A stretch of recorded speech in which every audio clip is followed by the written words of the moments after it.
bosengo etondinga o motema pona yebi bozali ebele liboso ya ba poste téléviseur na bino pona kolanda magazine Océan du Congo Info na yango bandeko balandi ya magazine Océan du Congo Info na pesi bino mbote esika nyonso ezwami bino pe etika ete kimia ya nzambe tata eingela o mabota mabino tokofungola basangola biso na mayematali lamuka pe tokosimba bongo mayematali Simoki Mbangu pe bokozwa message ya kafu oyo euti epai ya le messager Alain Jérôme Muyumba na nini aye koyebisa biso la tina ya bozongeli liloba ya solo la kati ya République démocratique du Congo pe kosikola ekoloba ya biso mobimba maso matikali bokozwa yango na bolai bwa basa kaka ndenge na uteko yebisa na bino ete tokofungola basango na biso na matali lamuka wana toki mambangu penza na bozwi ngwende ya mona mboka muzitu na nzela ya CG Blanchard Mongomba pe président Paulin Milulu ndenge elekaki reportage ya Kabuya l'homme puissant. L'acte de M. Martin Fayulu est la suite logique de son communiqué du 31 mars passé, selon lequel lui et son parti avaient pris acte du retrait, soi-disant, de M. Adolphe Muzito et de son parti Nouvel Élan de la plateforme Lamuka, sur base d'une correspondance que lui aurait adressée M. Adolphe Muzito le 22 décembre 2022. Le parti Nouvel Élan a rejeté cet acte illégal, accusant M. Martin Fayulu d'avoir utilisé les mensonges comme stratégie pour réaliser sa forfaiture. À l'occasion, Nouvel Élan a exigé à M. Martin Fayulu le preuve matérielle du courrier ayant servi de fondement à sa décision d'exclure Nouvel Élan et son leader Adolphe Muzito de la plateforme Lamuka. 9 jours après,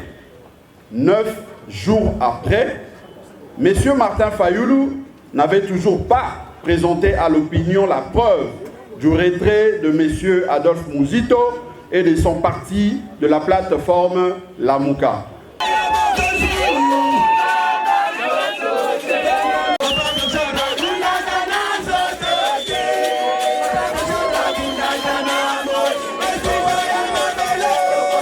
Atalisi na mokili mobimba ete lelo selon esprit ya convention o ezali ko kambalingomba la muka ete tozali mokolo o esengelaki na passation ya flambeau ya coordination et salema entre ba parti politique SID et Nouvel Élan. Mais to constater que en violation ya convention à la muka, M. Martin Fayulu a transféré bongo bâton de commandement et pas ya professeur Kalele o azali non membre ya présidium et violation wana barbarie imposture wana na kati ya ba texte ezali kotambusa biso na lingomba la muka et sali ete to constater lelo auto exclusion ya M. Martin Fayulu o azali kotambola selon volonté ya peuple te parce que bitumba o ya la muka ezali bitumba ya vérité des urnes tanguye au nom ya autonomie ya ba parti politique azali kokende ko sangana na baye o bazali ba auteur ya crise électorale ya 2018 tozali ko comprendre que eloko yango azali si kotambola nango na volonté ya peuple te mais et comme affaire moko privé à yemoko Kombo nangai monsieur Kandonga Molongi Galilée président à force de résistance de l'ECD. Lelo nayena collectif ya ba résistant oyo ba moniete etamboli ya président Martin Fayulu selon ba charte ya Lamuka etumisi biso na ye libanda lokola babengani ye na Lamuka biso baye tozali na makile ya Lamuka na nzoto toyekozonga avec nos documents.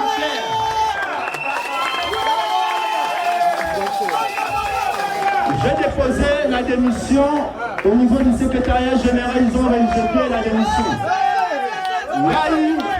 Pour ne pas empêcher que toi assister à un mokonalelo, pendant que noter un mot, et que permettre de s'autoyer. Comme ils ont rejeté, moi j'ai pris la décision avec le collectif de résistants. Il y a Nanda Vision, il y a président de Muzito.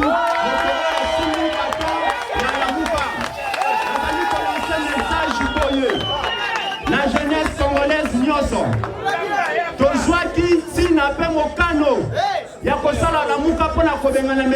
Kabila et ses alliés alliés, y compris M. Matata Ponyo, Oyo Lelo, M. Fayoulou, à s'embrasser dans Matata Ponyo.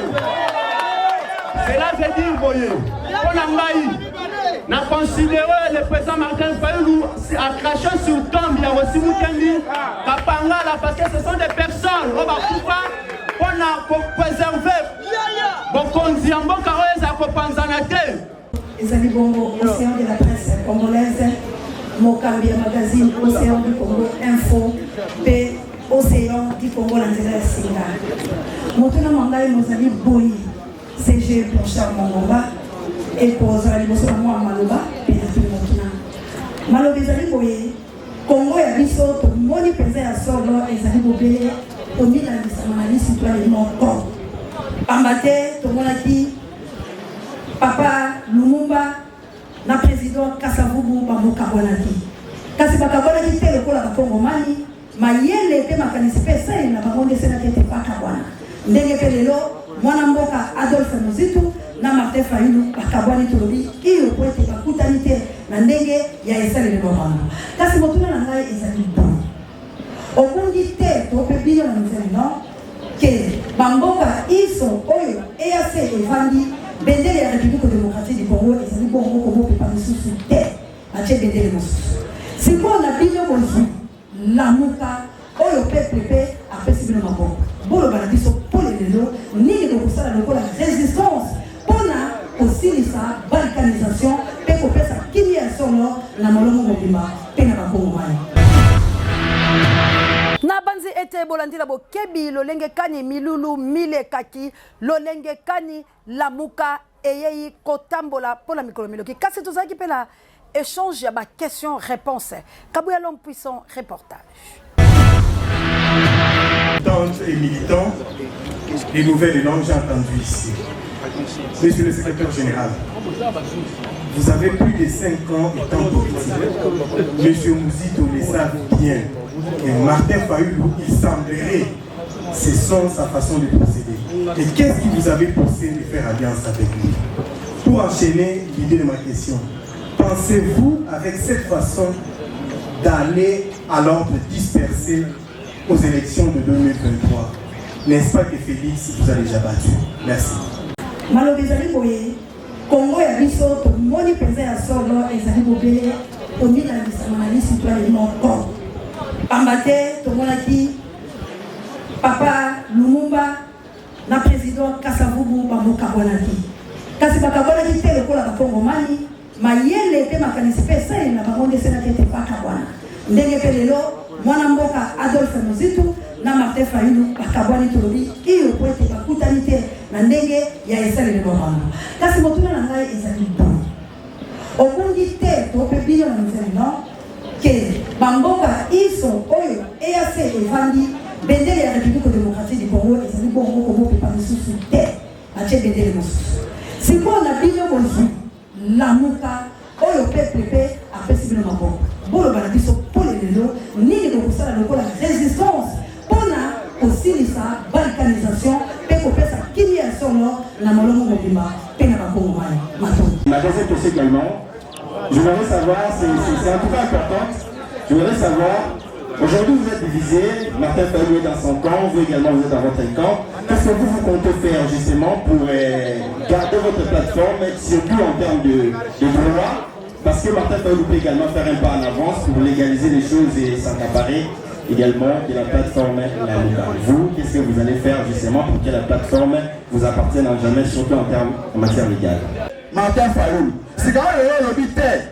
Yo mokonde moto zali na bokonzi oki ko pona moto nyonso to olingi otia esika olingi otia ba rapporteur otia ba président coordonnateur ndenge motema na yo elingi tolobi me wana ezali violation ya mibeko nzoka nde ezali pasi pamba te bato oyo bazali ko aspirer lobi ko kamba ekolo soki babandi deja ko violer mibeko oyo ye moko a signé atie mokoloto na ye pe abandi ko violer yango boni mobeko likonzi oyo ya signate omoni ete bato ya lolenge wana bazali très dangereux. Voilà pourquoi lelo mokolo ya le 11 avril 2023 tozwi mokano non seulement ya kozwa légalement. Wana tolongwe bongo na mayematali la muka toki mapenza na lombango na likambo litali férié ya Simon Kimbangu ya le 6 avril po ete ekopesa penza mwa mbutu kasi tokozwa série ya ba video maloba ya Papa Wemba oyo atika biso mangokoto nini alobaki pona likambo litali Simon Kimbangu pe tokozwa un grand top dédié oyo azali na esprit ya révolution nini pe alobaki na mwa mituna kasi ya moto banda kabu ya l'homme puissant communicateur ya chef de l'état nini alobaki pour la makambo itali le 6 avril. Le dernier point de la communication du président de la République a porté sur le rappel pour le lancement des travaux de la route de la Passion reliant la route nationale numéro 1 à la cité sainte d'Nkamba. Le président de la République a rappelé qu'au cours de la 90e réunion du Conseil de ministres, il a attiré l'attention du Conseil sur l'importance de lancer les travaux de construction de la route dite de la Passion reliant la route nationale numéro 1 à la cité sainte d'Nkamba. Bolandi la bokebi moko ya porte-parole ya chef de l'État nini alobaki kasi tozwa ba vidéo Papa Wemba pe pasteur résistant nini alobi pour la makamatali le 6 avril. Et il y avait un doyen, il y a un diplomate qui était un Nigérian, mais il a parlé de Simon Kimbangu. Il a parlé de Simon Kimbangu. Alors, biso qui est l'autre ligne Afrique na biso et Matai Keneli biso, il parlait de l'Afrique noire. Il faut te reconnaître Simon Kimbangu. Alors ça m'avait vraiment beaucoup marqué. Simon Kimbangu, bongo feriale ya malula, attention. Keba na mutu abeta boloko 30 ans. A muninga na oti. Tant bakangi ya transfiguration. Batie na tono ba soude ba bwaki na maya bimi. Tangelanga na mboka na binu na salam. Sikoso teli ferie, boluka ba ferie banani susu.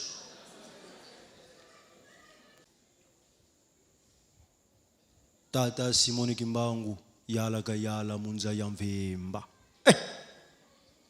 Ozui. Moni oyo fimbu. Papa, ils ont sous à toi. Beaucoup si ça. Beaucoup mais ça na. Hein? Surtout comme les 5, ça là va course pour les 6. On va dans naku. Kasololenge tolakaki na bino ete tozali bongo na le messager Alain Jérôme Muyumba yepe abeta kimbela na likambo litali Simon Kimbangu. Mais le fait de se donner pour le bien de la nation, on le reconnaît. Mais dire que Simon Kimbangu, Azali, un prophète de Dieu, franchement, c'est pas véridique. Je vais vous expliquer. Simon Kimbangu est apparu à partir de Kamba. Était clairvoyant à l'époque où la colonisation était en pleine marche. Et il déplorait, c'était un des hommes courageux qui déplorait les tortures, qui déplorait le mal que les colonisateurs étaient en train de manifester. Wana toleki kasi tomela mwa mai ya pio ya mbotolo ba makambo etali est ya République démocratique du Congo pe na mai oyo bayi politiko bazali bongo kosala na kati ya République démocratique du Congo bande ko balandi tocha mwa mungo la minoko la bilo pamba te esengeli ete population eyebake bali na mokumba monene ya kotala ekolo wa bango pamba te mobeko likondi ya République démocratique du Congo na article la yango 63 elobi mondelo ya mboka kobatela mabele pe na mobeko likonzi na article 64 et PCP pouvoir na peuple na kotelemela moto nyonso azubo konzi na ndenge ya mabe pe akokanga yango pe na lingomba ya bato to pe moto moko soka lingi ko gangiste eloko esengeli bato batelemela ye baye molongo ya République démocratique du Congo boko lika ete na est la biso mambi mabe mali ko salama boko lika ete na est ya République démocratique du Congo kimia ezalite bo ute ko mona na mikolo mileki totali sibilo lolenge kani ba soda Ugandais bayebaki na kokota tango bango bakoti bakei pe boyoki mbele ba M23 kotelisa la population ete bolenga te pamba te ba soda ugandais ba yei pe la koboma te kasi ba yei nde pona kocha mondelo to katala katikati ete ba ikongo mani bakoma na ngambo te ba M23 batika na ngambo mosusu pe likambo yango lelo to landeli na komilandela na banzeli filia ba photo ezali kozala boko mona ete na babilili wana bacheli bilomo ba photo wana boko mona yango ete drapeau to pe bendele ya lokumu ya ekolo ya biso Congo eko pepa lisusu te na bamboka oyo EAC asili kozwa bomoni bendele misusu etelemi kasi baimboka bako banga balobi oyo ezali balkanisation te oyo ezali eloko mosusu te ekosalama na République démocratique du Congo et tuluku ya balalme inso oyo bakoteli biso na mboka bayei kobunda te bayei kosala eloko te bango bayei nde bazwa bamboka pe bapekisa bakolo mabele bapusana te bayikongomani totala likambo wana na liso ya molimo pe na liso ya nzoto koloba ete tobundela ekolo ya biso pamba te mambima ema koleka ezali malamu te na banzi ete bomonaki pe na Congo central lolenge kani bayiba na mboka batelemi po ete makambo oyo makosala mezali makambo malamu te chemin de fer ekokende baport ekokende biloko biyike ekokende kasi soki bino botomboli mongongo te pe na kotelema te po ete likambo yango lizwa kimia bokomona ete na mikolo mezali koya bakomi telemela bino po ete esika oyo ezala lisusu ya bino te kasi longonya po ete bala Congo bakolala te bomoni bango lolenge ni batelemaki pe babetaki mbela kasi kabu ya l'homme puissant soko koyi kozongisa mbela ya Congo central akonza mboka tozoyebisa bino awa boma eza ya koyinda nasi bino bomona mairie ya boma population eza devant mairie ya boma maire de la ville botieli biso aza incompétent akimi population eye bapesa bango kimia siribaza masola port maire de la ville akimi donc population kezwa ancien maire de la ville Marie Swan baya na ye awa donc maire de la ville botindela biso na ville ya boma incompétent a démissionné mairie yango oyo badrapeau yango wana eza kopepa toza devant mairie esili déjà toza sous na posa na ye te merci na banzi wana bolandi pe ya bokebi bayimboka babeleli balobi boyete lolenge moko pe na lolaba donc bisika nyonso ya République démocratique du Congo bana ya mboka bafungoli misukolo bayete tolingi likambo oyo te soki boyokeli biso te bakambi ya ekolo Congo to ko appliquer article 64 oyo ezali bongo na mobeko likonzi ya mboka kasi bande ko ngai bakambi ya ekolo Congo botala nanu likambo ya este yango esiko ndela ina simba ya bayiba politique oyo likambo etali lamuka na banze ete bolandela bokebi lolenge kani mikolo milikaki mwana mboka Martin Fayulu Madidi atelemaki pona kopesa bendele epai ya professeur Kalele oyo balongolaki pe moninga wa bango moko muzitu Martin Fayulu Madidi alongolaki na kati ya lamuka koloba ete azali na makokite ya koengager lamuka ali na makokite ya kosala likambo na banzi ete conférence de presse pe esalamaki lisusu yambo baya kosala o basali soki kabu ya kosala monoko moko na ngai azalaki pe wana po ete azalaka chasseur d'image azongisela biso mwa reportage moke ya makambo oyo elekaka tango balongolaki mwana mboka Adolphe Muzitu na Martin Fayulu Madidi na lamuka. Reportage Kabouya Lampous. Mesdames et messieurs de la presse, distingués invités, nous vous remercions d'avoir répondu présent positivement à notre invitation. Comme vous le savez, le nouvel élan, parti cher à Adolphe Muzito comme initiateur de ces partis, a tenu justement à fixer l'opinion par rapport au sujet d'actualité, notamment la situation de Lamuka, parce que vous êtes sans ignorer que hier, tous nous étions surpris de voir dans les réseaux sociaux un communiqué signé par M. Martin Fayulu, lequel communiqué reproche à M. Adolphe Muzito d'avoir prétendument signé une lettre le 22 décembre 2022 dans laquelle il aurait décidé de quitter Lamuka. Donc c'est vraiment une surprise pour nous. Voilà pourquoi nous avions estimé, au lieu de répondre par un document écrit, il fallait justement nous réunir, vous inviter, partenaires de la presse, pour que nous puissions fixer l'opinion, pour que nous puissions mettre le point sur les i. Mais vous me permettrez de commencer par la lecture de ces communiqués signés par M. Martin Fayulu. le coordonnateur, la plateforme politique Lamouka est surprise de constater l'existence d'une prétendue commission électorale et des luttes contre la fraude électorale CESOL Bar Lamouka, qui a confectionné et publié sur les réseaux sociaux un tableau comparatif des centres d'identification avec nombre d'enrôlés et de sièges de 2017 et 2022. Il nous revient que ces documents non signés seraient l'œuvre de certains cadres du parti politique Nouvel Élan, dont M. Adolphe Mozito est l'autorité morale. Lamouka tient à informer l'opinion nationale et internationale que cette commission, CESOL, ne fait pas partie de ces structures et met en garde les concepteurs de cette tracte.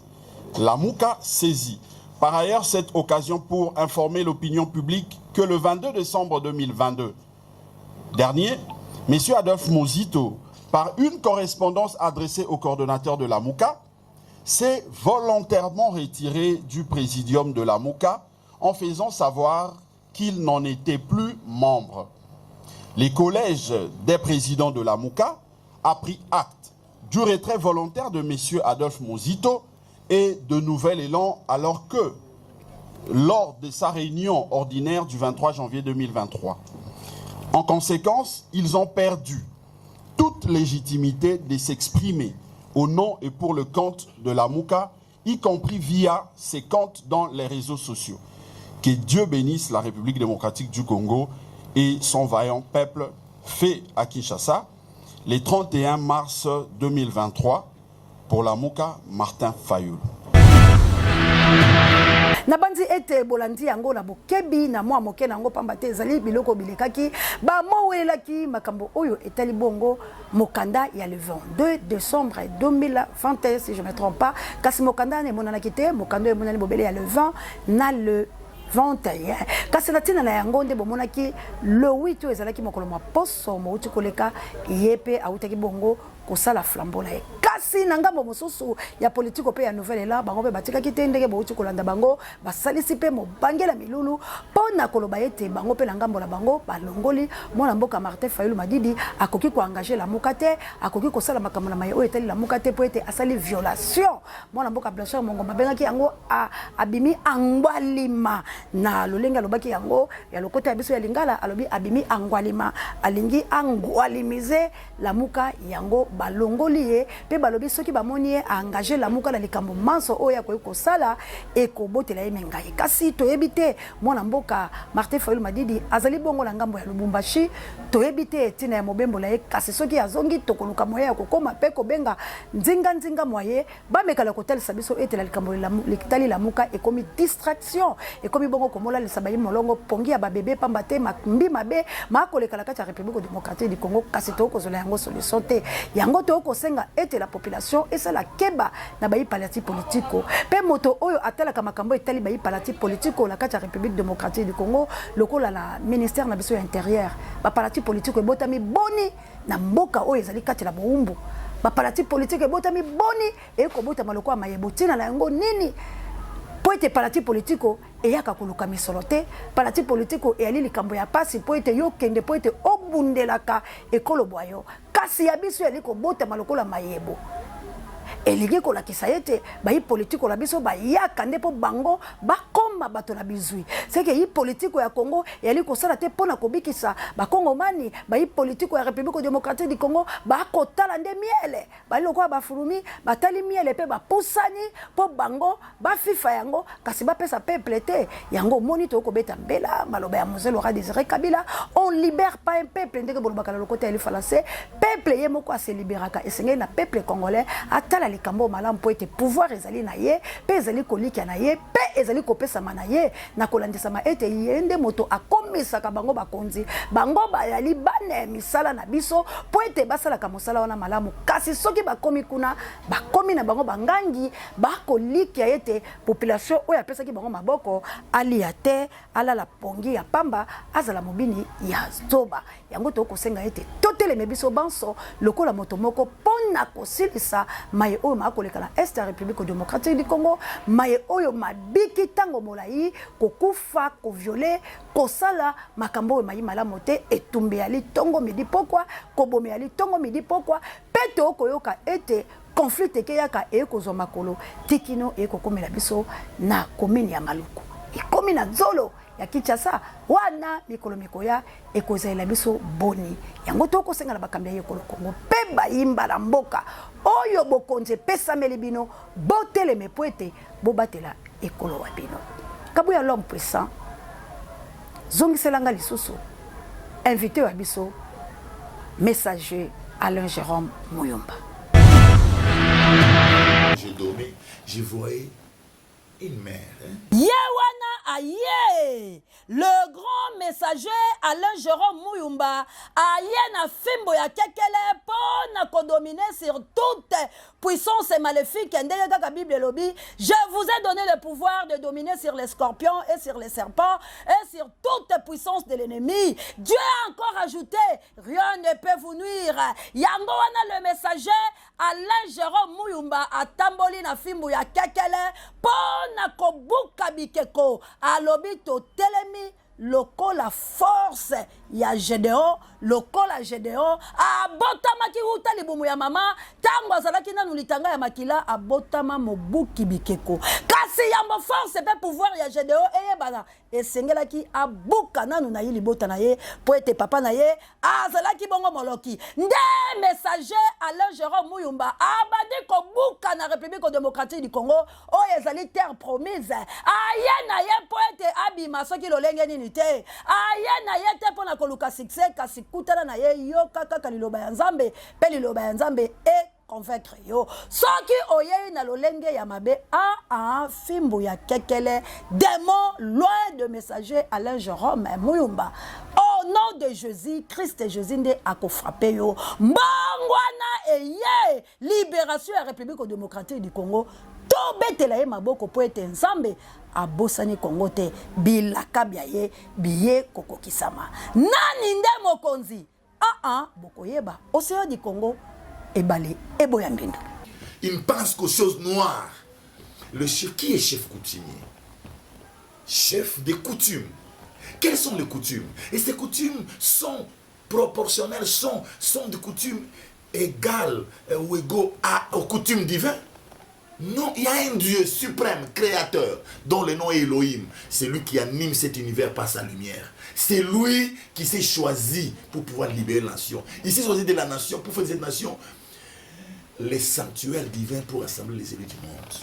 Donc tout ce que les gens disent, ce sont les investigations qui proviennent des pensées des hommes, peut-être très beaux, peut-être très beaux, peut-être très beaux. Les chefs coutumiers, en principe, celui qui est chef coutumier, il est là pour éduquer sa communauté.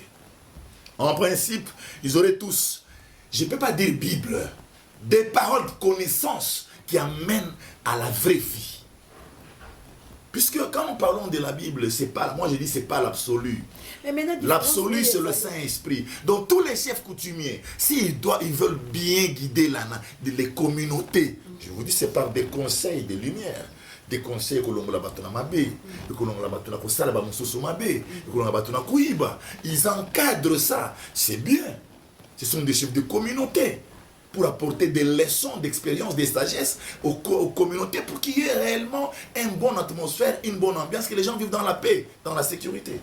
Je pense qu'on ne peut pas attribuer les chefs coutumiers de pouvoir des choses. Non, en principe, ça c'est notre forme basse, une forme basse des pensées. Les chefs coutumiers, c'est quelqu'un qui peut être là, dans une communauté, il donne la sagesse. Il communique la pensée, il y a bien, la vertu, la science du bien.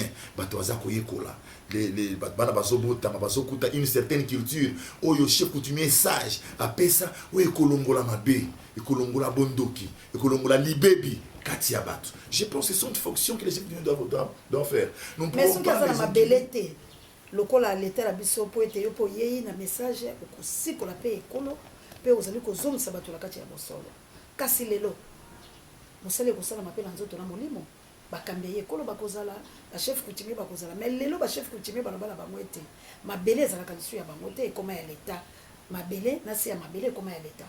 yango moni leta akoteka ndenge alingi pamba te aboteli bachef coutumier mpe bokondela bango po ete ntango ekolo na biso ezalaki kokuta bato na bato bali na mabele na bango mais sikoyo mabele wana eza lisusu na pouvoir na bango te babotoli bango sikoyo ata kolobi koye esengeli mpe bato basala mpe balolenge ya nzoto te nyonso osala bakoye na molimo.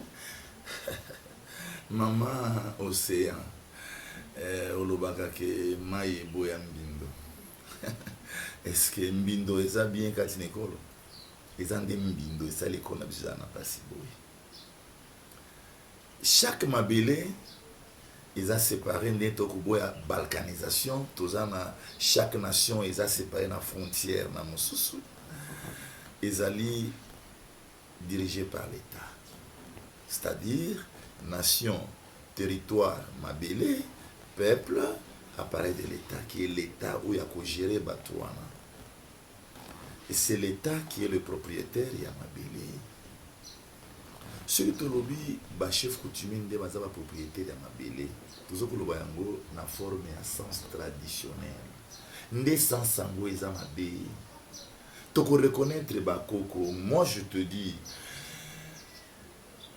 j'ai vu des gens à témoigner. Papa na bango akufa kala, à apparaître bango à lobby na bango que bolanda messager. Bol bana na ngai na sepeli beaucoup de bolanda mutu.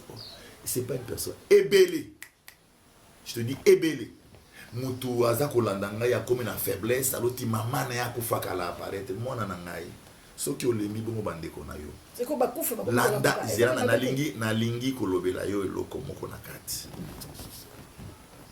Mwana ngai ban mwana nga kolemba te landa nzela oyo. Ce qui olemi bongo bandeko na ba koyeba nzela oyo ndenge nini. Maman akufa. Moi je reconnais. Ngai je reconnais. Les gens disent comme c'est écrit dans la Bible, il n'y a pas connexion entre les vivants et les morts. Théorie. Pratique, ce qui est véritable manifestation pratique. Réellement, les morts ont des influences dans la vie de leurs fils, de leurs filles. Des influences. Il y a des gens qui ne sont pas encore morts parce que papa n'a pas la caille, mais à Koufa. Nabanzi Bolandi Penza Nabokebi, le messager Alain Jérôme Mouyumba na awande toche point final na magazine Océan du Congo info ya mokolo mwalelo soki bo sepela ki lo lengenga Océan de la presse congolaise la zaki bongo liboso na bino pona kopesa bino basango ya République démocratique du Congo bo pesa bongo matondo la mona mboka Kabuya l'homme puissant on ne change pas l'équipe qui gagne na ma caméra pour être bangonde bazali ko simba équipe rédactionnaire ya magazine Océan du Congo info bazali wala au four moulin na kopesa bino misala kitoko na montage tomoni bongo Gloire Ngoma misapi électrique Pape Joy directeur à recherche stratégique pesango mokonzi pareil bemiso babiso pe réalisateur na biso ezali bongo Kabuya l'homme puissant Mbote ekomela bino ba mama social ba mama basi ya maombe basi ya nguya mama oyo abokolaka bana bitike la chabien na plus 49 ba mama ya plus 32 ba mama missionnaire nzambe apambola bongo Daniel Ngenda, le big Daniel Ngenda, a Pambola Bongo, Papa Alfred na Maman Clarisse, la patrie ou la mort nous vaincrons, a Pesa Penza, Bomo Emolaï, na équipé pour la télé États-Unis d'Amérique, na Mananangana Kunyado Nanga États-Unis d'Amérique, na Achille Mave, le grand professeur d'Angleterre, na Mboka Yanga Mokonzi, Pe na Molonga Niwaye, Maman Mirai Mave, Pebana, a Pesa Bongo Bomo Emolaï, na Juka Amen, Pe na Bandi Toko Poussana na Mbotama, et là, Mouna Yazali Bon na France, Papa Michael, Mokumbi Yenda Moto ya train pe mama Célestine bango banso la France a pesa bongo matondo na Gilompinga na South Africa per double molonga ni anana